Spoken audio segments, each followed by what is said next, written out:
waxa boqorku kuu qoray lama baalbarteeye Soomaalin binan oo bishu ay 9 tahay safiya ay ku maanbaran kaftan aan badnayn iyo cayaar la isu baaqaya waxaan baalo xoftiyo bulshaynaan ku daalnaba laba bari gadaashood sabab holyowga aan qabo bandhigtay kuma odhan baahidayda ila garo waa bushaare eebe adna boqoradayda isaw iimaadan bogino barbarkayga maadiman inkastoo baxa iyo baali noqoshada duruufuhu badnaayeen isna waad bareerto igumaadan burinine saw imaadan bixino baashaadu ima tabin kadib waan bilowno cishqi baaxad weyn baa qof albaabadhkiisiyo uu biixi qaato kalinimo la baandhe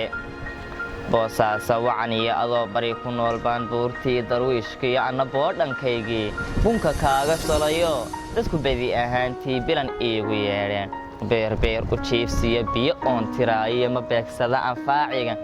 sidaad iigu beerto sunta aad boggaygiyo beerkayga gelisaa si weyn ii bislayso birmad baan u baahnahay dhakhtarrada waxbaadhiyo kuwa buunka yeedhshaa barya igu danseego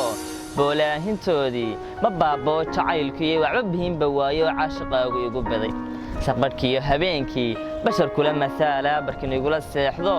aan wada bashaashna danankiisa baahiyo markuu baaqu yeedhee aan soo baraarugo sawaan bargo'ayo riyo baaqan weydaa soo jebisay baallaha burayqadii adduunkiiyo bilcantii haweenkaay qurux badan ilwaadeey wadnahayga bidixay anoo kuu buseelo aawadaa basteeyaad bilaawaha igelisood cidla iiga baydhaye ma burburinin aniguya ballantii maxaa helay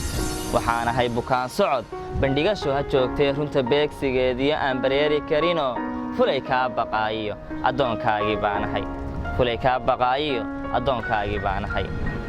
badda sii gudhaysay maruun soo galgaal bixi hilaacii baxaayo bowdyahayga soo qari rajay bidhaantaay hamigaaga beenee ilin yahay burqanaysee sida daad butaacdaay kordhi oo ka sii badi qofku baanta weyday ishmahayga daalow maansada ba'laydihii qadar baajin mayso haddaan laguu bukoonayn waa ceeb baroortuya aamusnaanta doorbida